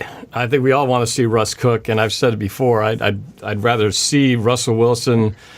We live and die by him putting the game in his hands. And I see the same thing in this upcoming year as well. Like you were saying, Cal, I think this could be a record season for him. I look at him, I'd like to see him get into the close to the 600 mark for attempts so far. In the last several years. The highest he ever had was 546. I'd like to see that number get close to 600. Okay. 553 actually was the high in 2017. So I'd like to see the attempts to go up to that number, which would result in his completions. As we said before, he had highs of 353. I'd like to see that number get close to 400 on the completion side of things. I think his completion percentage will stay around the same, 66, maybe 67%. Touchdowns, I'd like to see him getting close to that 40 mark. He's mostly, been in the 30s or sub 30s, but he's never really gotten on the high side of the 30s. I'd like to see that number getting close to by the end of the season, where he could get close to kissing that 40 touchdown mark. With a ratio of obviously the more you throw it, the more the interceptions are going to go up, and I'm okay with that. Russell's too smart to really give up too many huge back-breaking interceptions.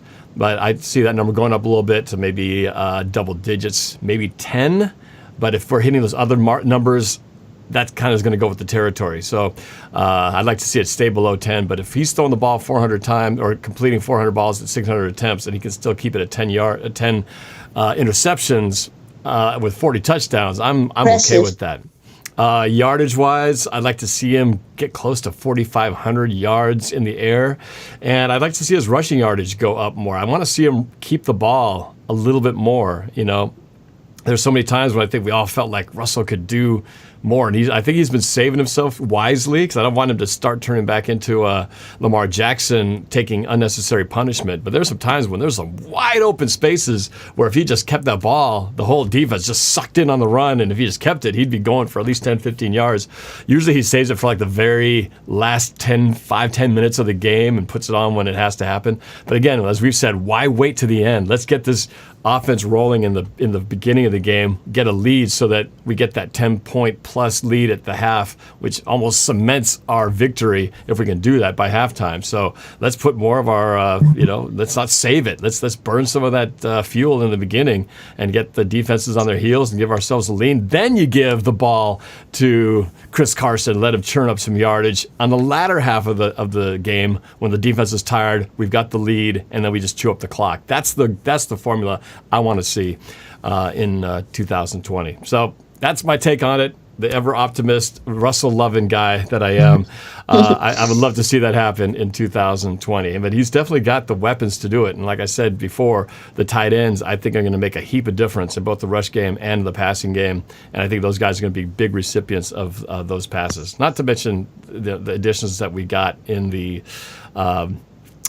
receiving core upgrades this year. So I'm optimistic. We'll see if it all plays out, but that's my take on it.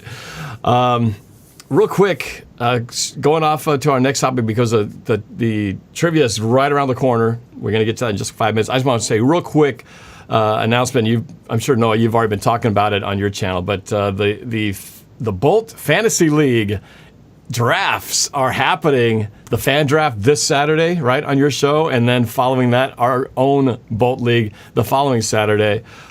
I'm very excited. I know some of the people watching here are playing in that league, so we're going to see some familiar faces as we do this. I've never been in a draft before of fantasy. This is my first time doing it, and Martin, I know this is your first time too as well, right? Yeah, so my strategy is to wing it. Well, I'm going to go in with a little bit of a plan. I got to have separations of the preparations, so I don't want to go blind into this thing. But no matter what, that's funny, because whenever I do an essay in school, like I do like the whole first paragraph, blah blah blah blah, add the outline, stuff like that. When it gets to like the real essay overall, I'm just gonna wing it, and every time I wing it, it ends up going on really well. Like, it just comes to my head, so that's just what I like to do, just wing it, because usually that strategy does really well for me. You sound like Russell Wilson on a passing play. You got this plan, but usually things break down, everything changes, and then he just sort of wings it, like you said, and all of a sudden he does magic, throwing to guys running down the field for touchdowns and things like that. So I think that's great that your essays work that way. I don't know if winging it works in a fantasy football draft, because I think you do have to have kind of a bit of a plan. But hey, man, who am I to talk? I actually coached my cousins and uncle, but not like a fantasy. They asked me who to start, who to sit, who to trade, stuff like that. So I just tell them what I think from a football standpoint, not a fantasy football standpoint. And for some reason, it just always goes the wrong way. They're like, dude, my guy only got 10 points. I'm like, is that good? Yeah. Well, I guess we'll find out. That's why it's going to be fun doing this for the first time, learning along the way with some friends here. So at least if we're going to lose and get killed, it'll be by friends. Is it better to get killed by friends? Actually, that's kind of worse. But okay. It's fantasy football. It's different. I actually have to go right now. You got to go. Okay, no Yeah, fantasy, my dad just no came in to trivia, tell no me. trivia for you. Okay, all right.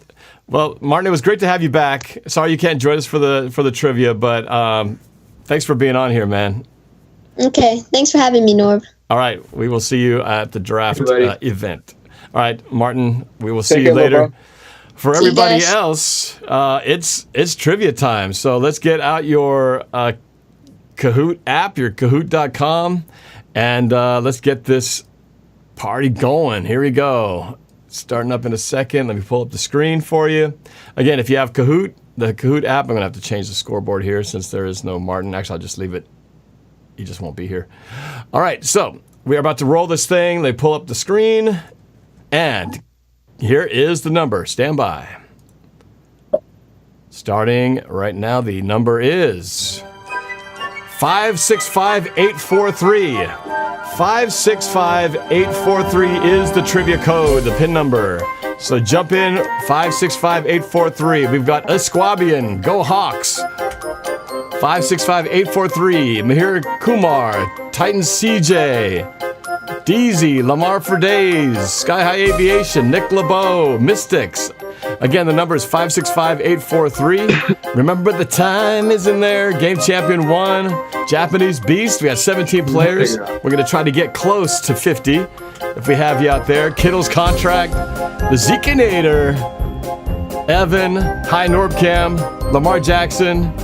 23 players. Give you about another minute or so to get logged in here. Again, the number, if you want to play the game, is 565843. Seahawks Eddie, Diggity Dog, T-Mac, Roscoe Seahawks FA in the house. 27, you guys. Best show on YouTube. Thank you very much. Again, if you want to join in, the number is 565843. And just so you know, this trivia is going to be all about current 2020 Seahawks.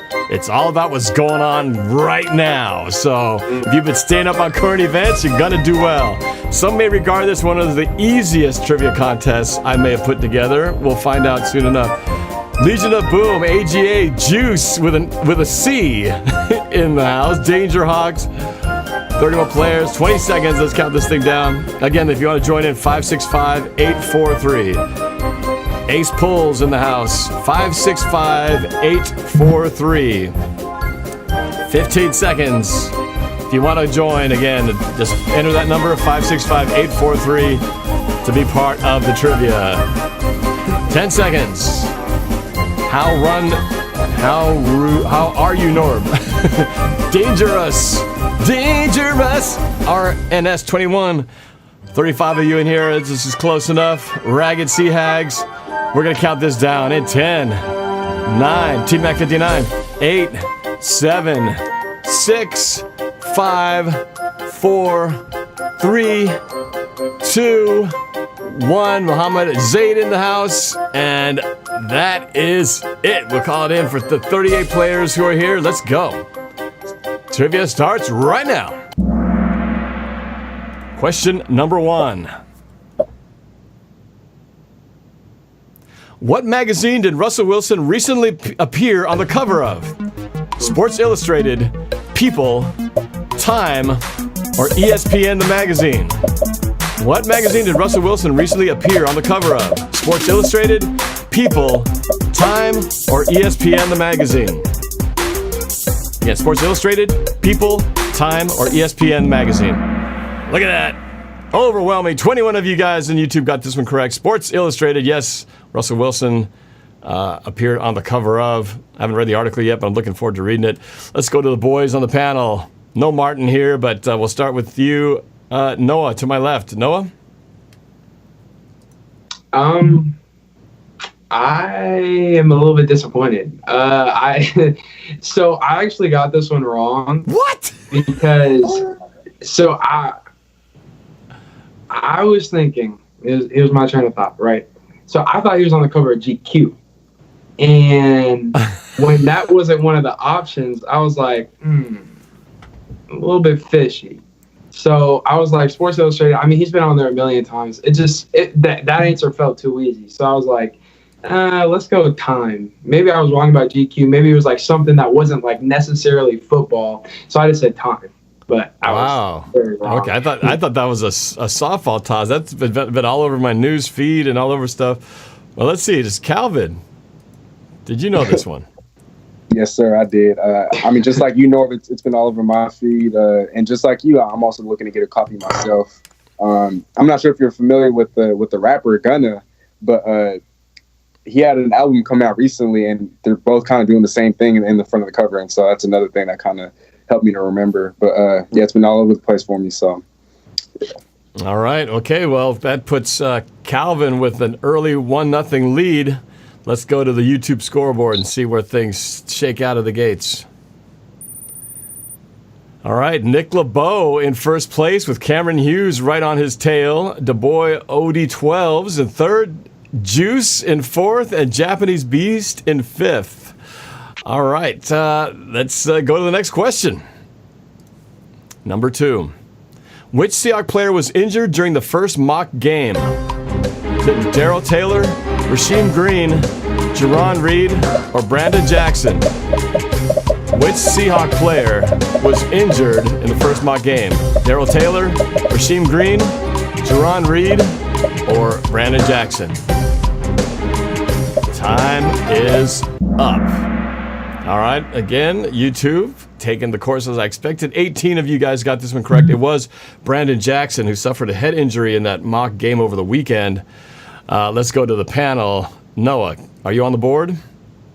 I feel more comfortable with the on-the-field questions. I got this one right. All right, Noah's on the board with 1 point. Calvin. Yes, sir. I got it right as well. I remember just reading about it. It was a very horrific injury. They actually had to cancel practice because of it, and prayers up for Brandon Jackson. Yeah, hopefully he gets back on the field soon. We've been having a lot of injuries on that defensive line. Too many to be feel comfortable about right now. But you guys got that correct. 2-1 lead, Calvin over Noah. Let's go to the scoreboard. Nick LaBow stays up on top at first. Juice moves to second. Cameron Hughes drops to third. AGA under the top 5 at number 4. And Mihir Kumar at number 5. Next question. Question 3. Multiple choice here. Which former Seahawk or Seahawks returned to Seattle for a tryout? DJ Fluker, Paul Richardson, Justin Britt, or Jermaine Kearse? Which former Seahawk or Seahawks returned to Seattle for a tryout? DJ Fluker, Paul Richardson, Justin Britt, Jermaine Kearse. Again, multiple answers here. Fluker, Richardson, Britt, or Kearse. And YouTube on point. This was the first ever multi-correct answer question I've ever asked. In other words, there were 2 right answers, and YouTube got most of those correct. It was Paul Richardson and Justin Britt in town for a tryout to potentially get on this 2020 squad. Fun to see those names back. It caught me by surprise, but seeing Justin Britt back in here, I kind of like that idea. Were you guys aware of this, Calvin and Noah? Noah, starting with you. Were you aware of the news? No. But I got half of it right. That's why I'm kind of confused. I don't know what the score should be because I said Richardson and Kearse. I was thinking like Fluker. I know like he's just fine elsewhere, Baltimore, and he's doing good over there. Britt, I was thinking, we just got rid of him. Like, why would he come back? But I guess he came back, and that it works for me. I'm happy with that. I love to see that. But I just guessed Richardson and Kearse. All right. Well, I guess I haven't done a multi-answer before. Kahoot takes care of it on their end. I guess what I'll do is I'll give you credit for the 1 right answer. I won't punish you for getting the 1 wrong, so I will give you a point. So it's right now tied 2-2 with Calvin an opportunity to get 2 points here. Does he capitalize? Calvin. I capitalized on one of them. I said Paul Richardson, but that was the only answer that I put down just because I knew for sure that he came in for a tryout. But I wasn't actually aware that Justin Britt was in town. I'm looking it up right now, and here it is. Seahawks bring Justin Britt in for a visit, and I can't believe it. I'm ecstatic. I hope we do re-sign him. I mean, looking at our center situation, I'd love to bring him back, especially at a reduced number, not $11 million. But yeah, I got one of them right, so I don't know if that's 1 point. I'll do the same thing. I'll give you both credit for one. I'm probably being too nice on that. I should probably punish somebody for getting the wrong answer, but I won't do it because I'm feeling that way. For the record, I'm very excited about this myself. More excited about the Brit side of things because, as I've said before, I was disappointed that Brit got hurt on that final year. I was disappointed that his number was so high that they had to let him go because I thought he'd really found his place. And this really works out well because basically the only reason they let him go is they couldn't afford him. So they cut it. They let him go. He goes off. He comes back. No one else picks him up.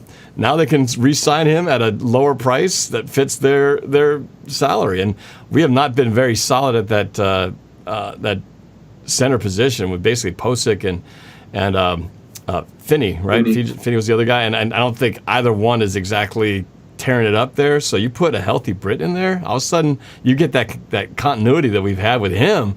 Probably one of our best linemen for the last, before he left, the last 5 years. I'm suddenly liking the sound of that. And taking out the wild card. We talked about, starting this whole short, no preseason, no short training camp, and having to go right into the first game with a new center, calling signals. The idea of Brit back in there. And he's only been gone for like a few months, so I like it. All right, so the scoreboard 3-2. Calvin with an edge of a lead. Let's go to the YouTube scoreboard. Not much changes there. Nick LaBow still in first, Juice in second, Cameron Hughes in third, Mihir Kumar moves up to fourth, and AGA drops to fifth. 19 places. Seahawks Eddie climbing up fast. Here we go. Next question. Number 4. What college did Kema Cimarron attend?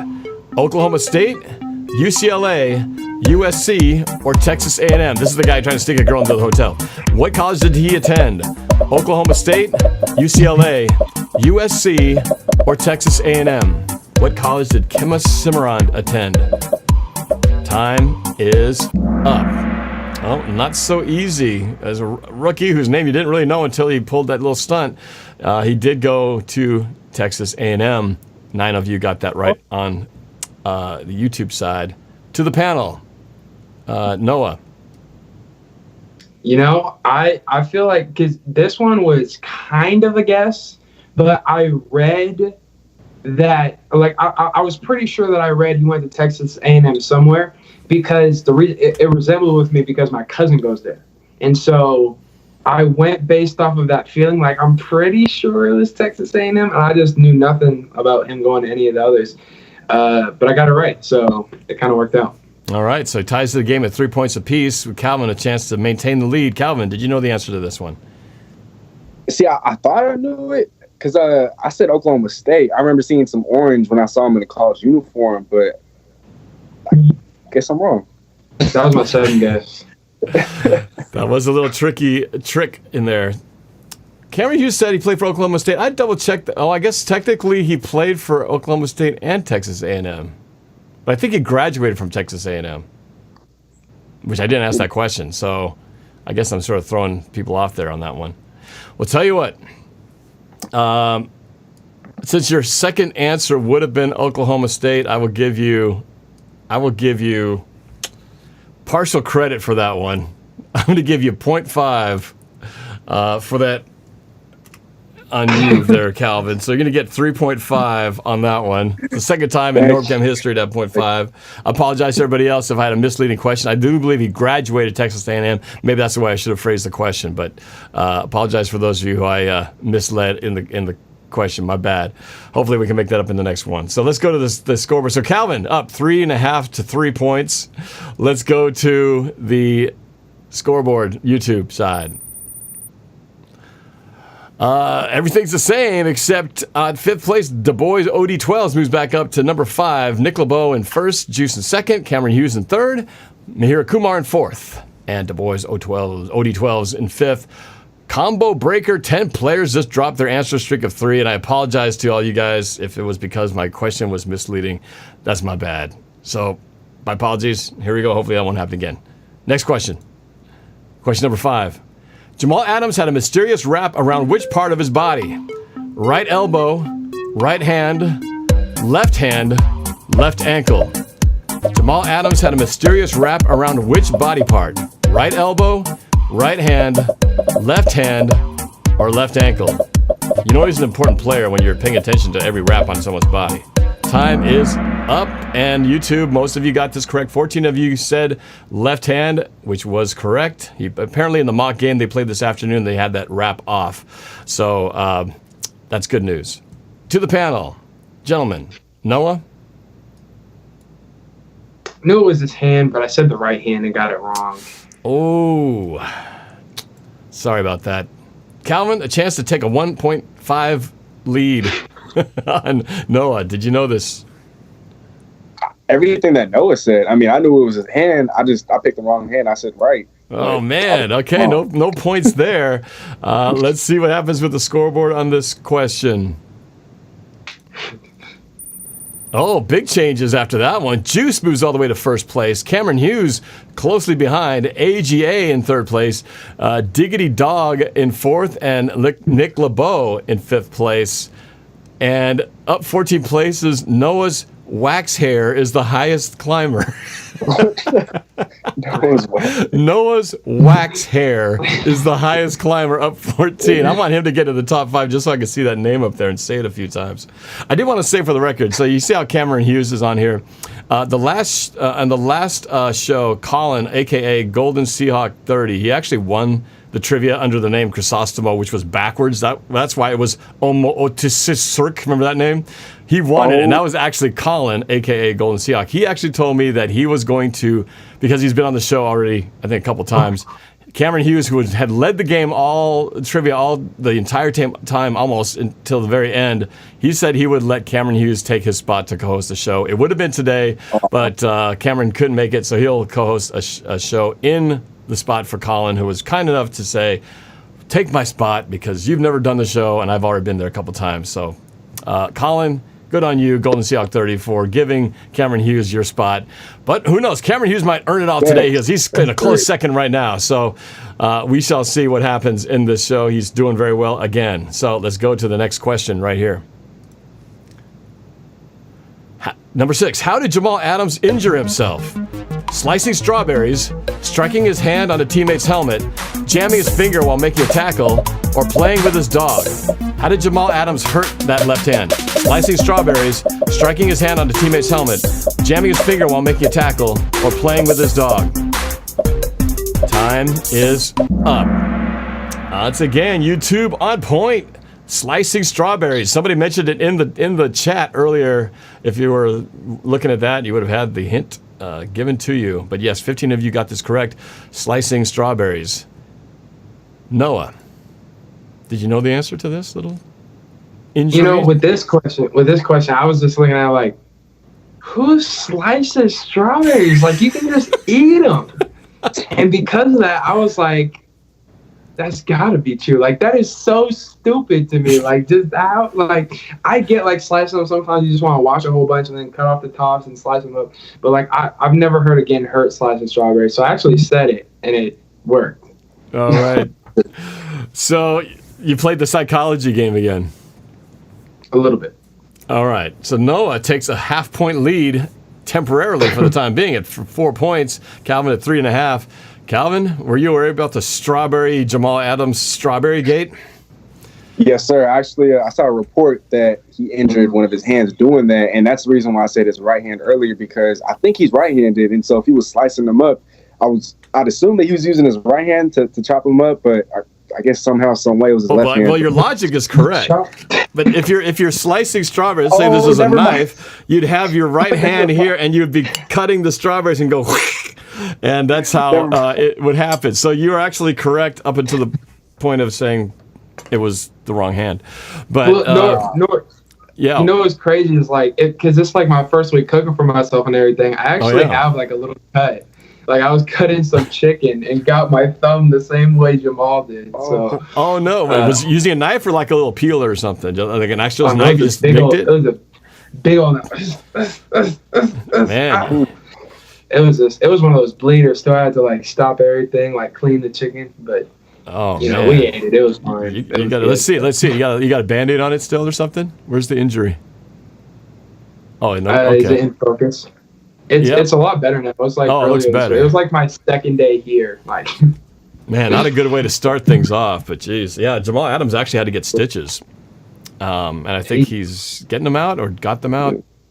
But yeah, that's why he had it wrapped up like that. It was just a strawberry injury. Crazy.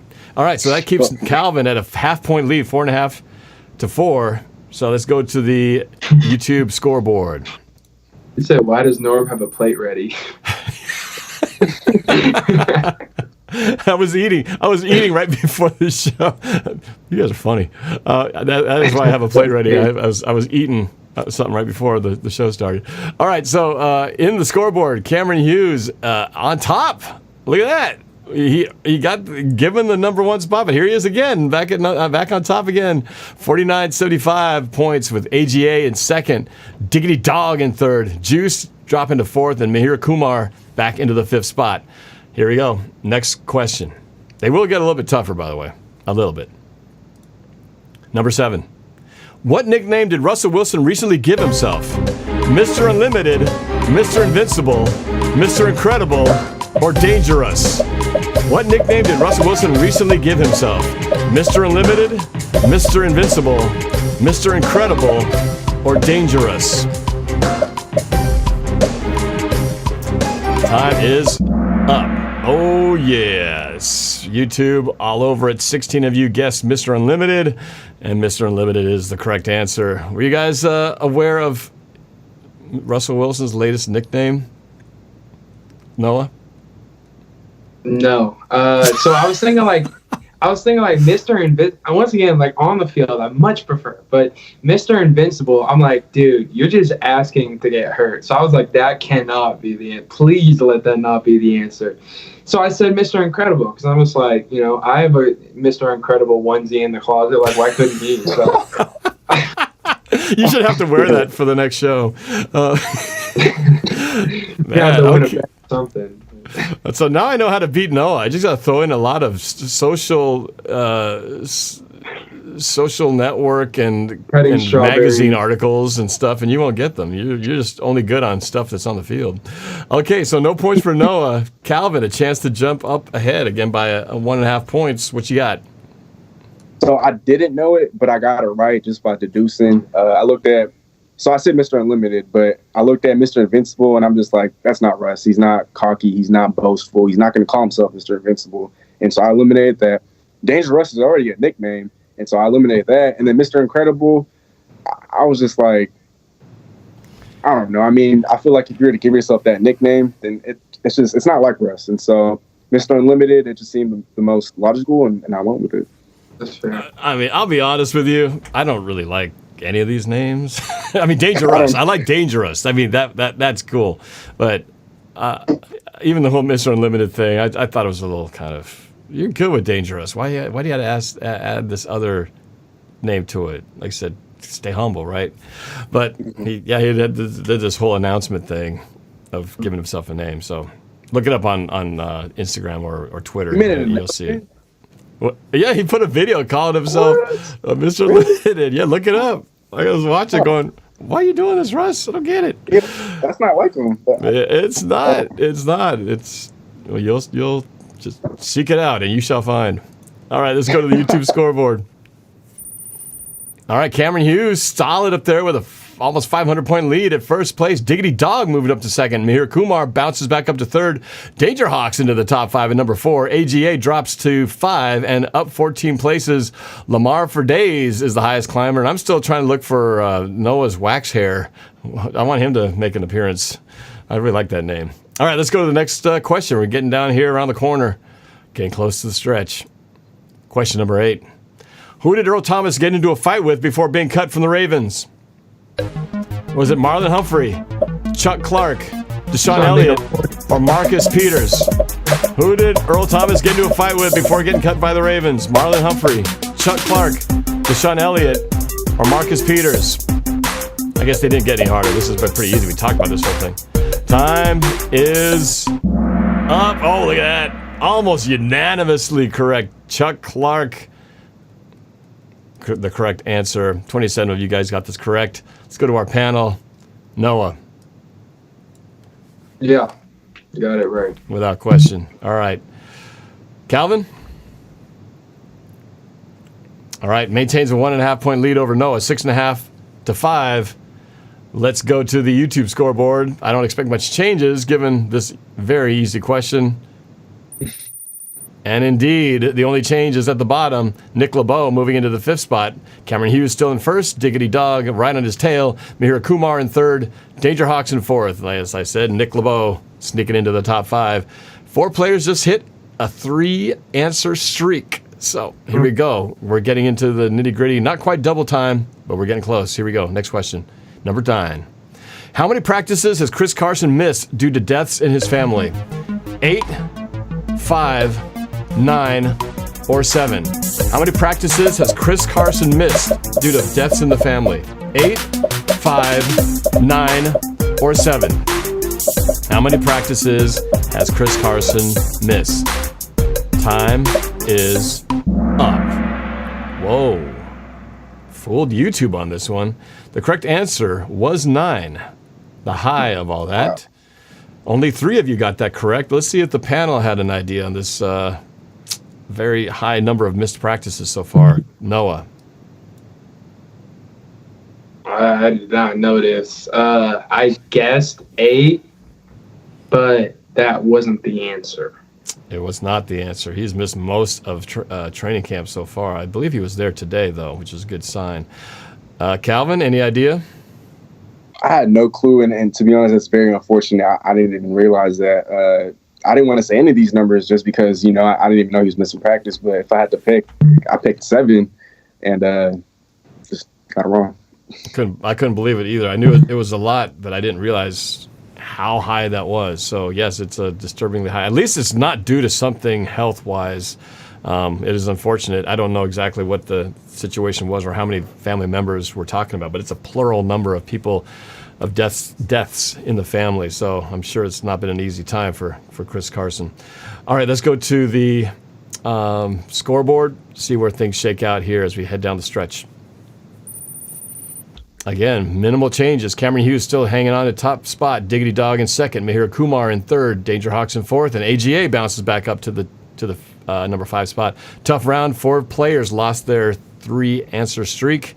And now we get into the double jeopardy, the double Boelter double point questions right now. Here we go. Question number 10.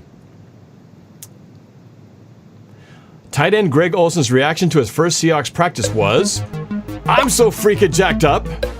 I've never been to a practice like this. What in the hell are we doing? I love everything about this organization." What was tight end Greg Olsen's reaction to his first practice? "I'm so freaking jacked up. I've never been to a practice like this. What in the hell are we doing? I love everything about this organization." The correct answer is, what in the hell are we doing? 5 of you on YouTube got that one correct. This is, again, is for double points.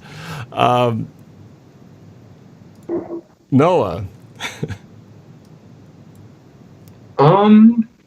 I remember watching a lot of stuff about Greg Olsen, like after practices and everything, and I don't remember that. So I got it wrong. And I didn't expect him to say something like that either.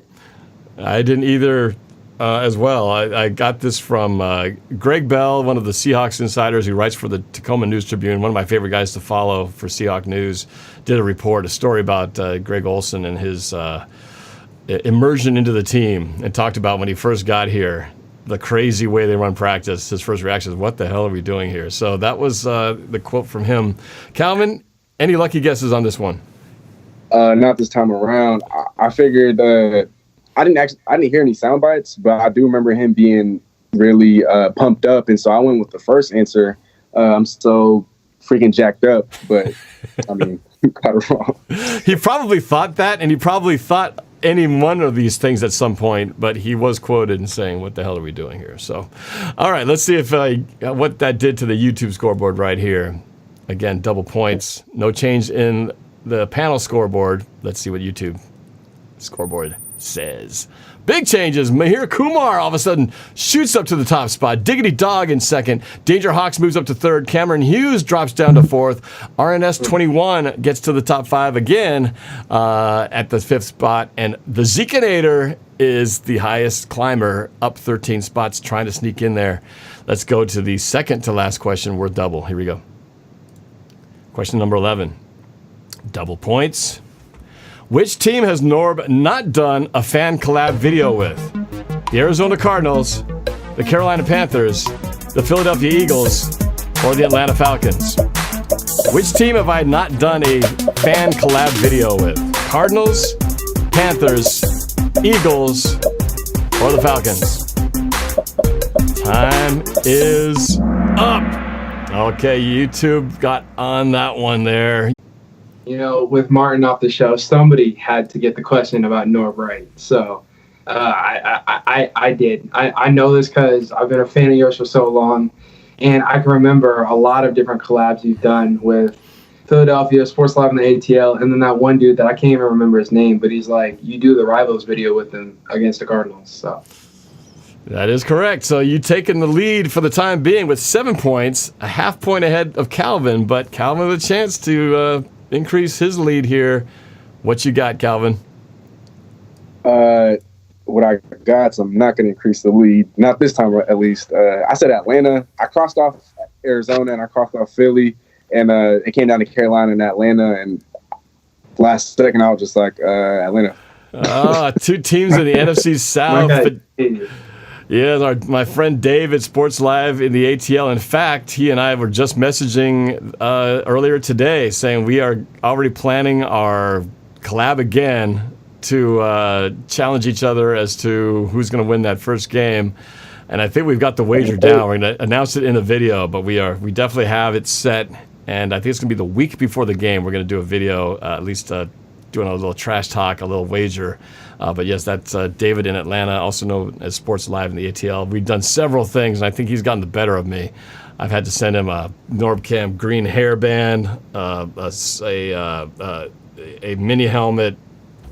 He's done better than me in the past few matchups, but he'll always have the worst Super Bowl loss. So I have that on him. Let's go to the YouTube scoreboard right here.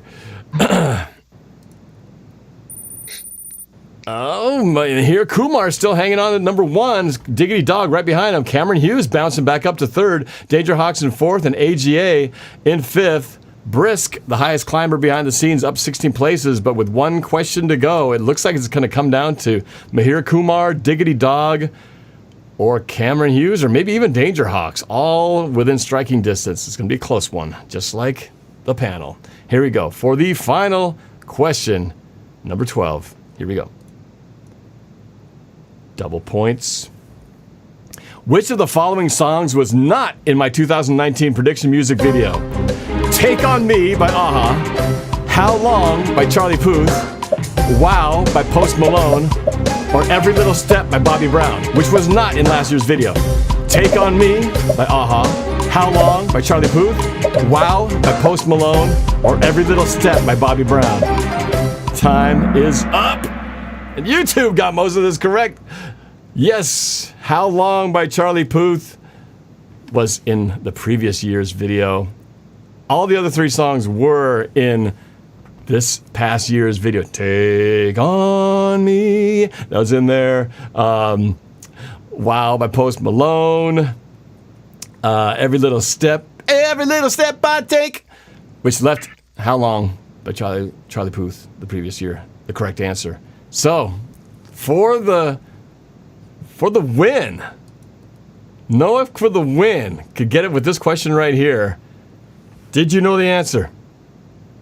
I did not. Oh.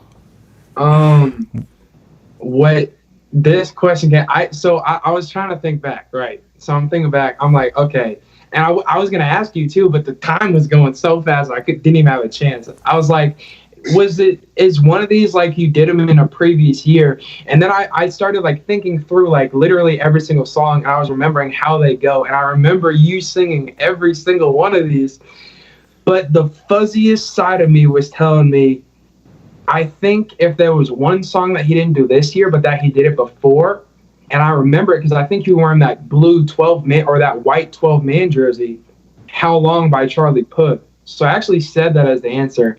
Even though I didn't know it, I got it right. Oh, so you got it. I did. You did. So you got it for the win. That gives you 2 points, makes it 9. An inescapable lead. Calvin down by 2.5 points.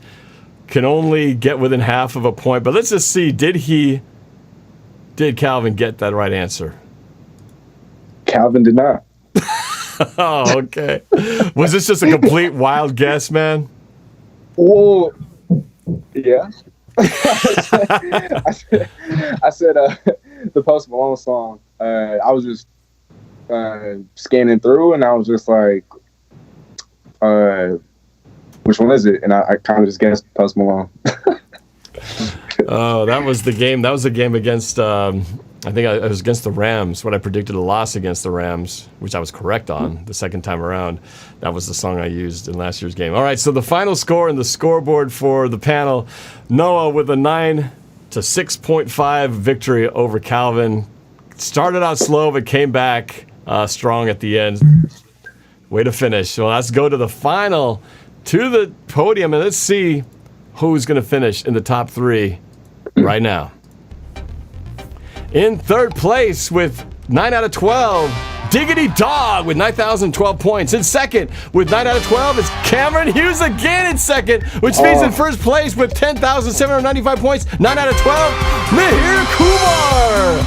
Mihir Kumar, who started out AGA in fourth and Danger something in fifth place, the runner-ups. But congratulations, Mihir Kumar with the win.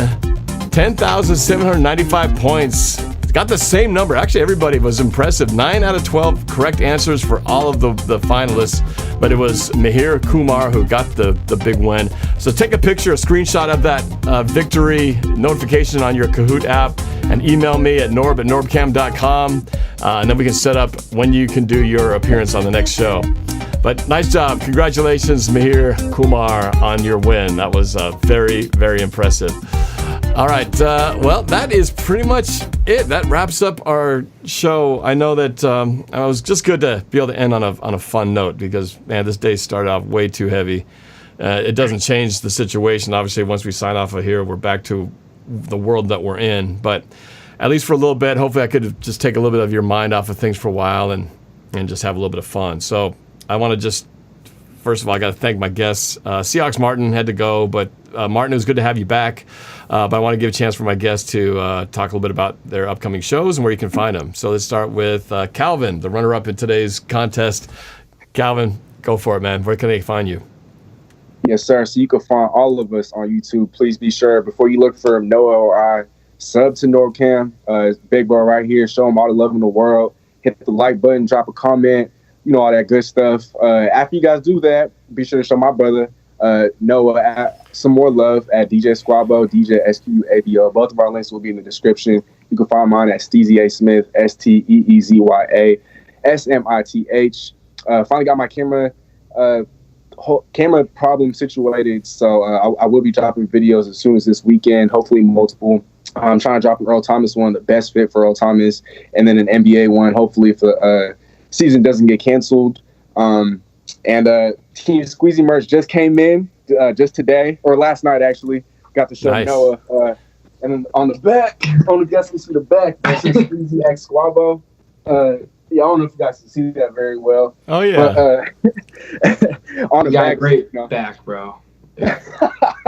Doesn't skip back day. I try not to. But yeah, if you guys want to copy a shirt, let me know, or hit me in my DMs at Steezy A Smith on Instagram or on Facebook. There you go. All right. Nice merch. I like the shirt. That's pretty cool. All right, Noah, you're up. Tell everybody about where they can find you and what's coming up. Jeez, man. Well, like the gentleman said, go show him some love first and foremost. But I'm literally one subscriber away from 300. So if one of you guys accidentally sneeze on my profile, like you'll get me there. So please feel inclined to do so. But also this Saturday on the Boelt, which is a show that we do every single week. First of all, Norb had already said he's going to be on not only this week but next week as well, because we are doing live drafts for our fantasy football leagues. Our fan league, which is the one we're doing this Saturday, ended up at 18 teams, and actually I had to remove people because people were just signing up without getting invitations. But I let a couple of them stay, but like eventually like Norb needed to get in. So I'm sorry, Adam, but moves had to be made. So this Saturday we're doing that live. And then tonight, I'm gonna upload it tonight. There is a video I just finished editing about the darkness that we began the show with, and I'm excited to finally post a video about it because I've avoided it for a very long time, and I'm finally uploading a video about it. So stay tuned for that. Show my brother some love. Show me some love. Go Cougs. And I'm sorry, but real quick, just because you asked for it, shout out Tyler Parker, my guy. All right. Yes, Tyler. Yes, thanks for watching, you guys. Tyler, of course. And I want to say thank you to, of course, my guests for being here. And I want to thank all of you guys who stayed on here. This was a kind of a long show, heavy show, but I appreciate you guys being here for watching. For those of you who participated in the contest, Cameron Hughes, sorry, man, you got second again, but again, you've already been given a spot thanks to Golden Seahawks. Colin, thank you for your generosity, letting him get a play in there. So for everybody who were in the chat, and just for those of you guys who just were watching this whole time as we went through this tough show to start the day off with, appreciate you guys always. So yeah, so you'll catch me and all of us here on the show on the Boelt on Saturday for this fantasy draft. It's going to be a lot of fun. And then I'm at work trying to get this music prediction video, which I made a promise to myself that I was going to drop this thing a week from Friday. I don't know how I'm going to pull that off, but that's my goal, is to drop the 2020 music prediction video a week from this Friday, which is only like 9 days away, which is crazy.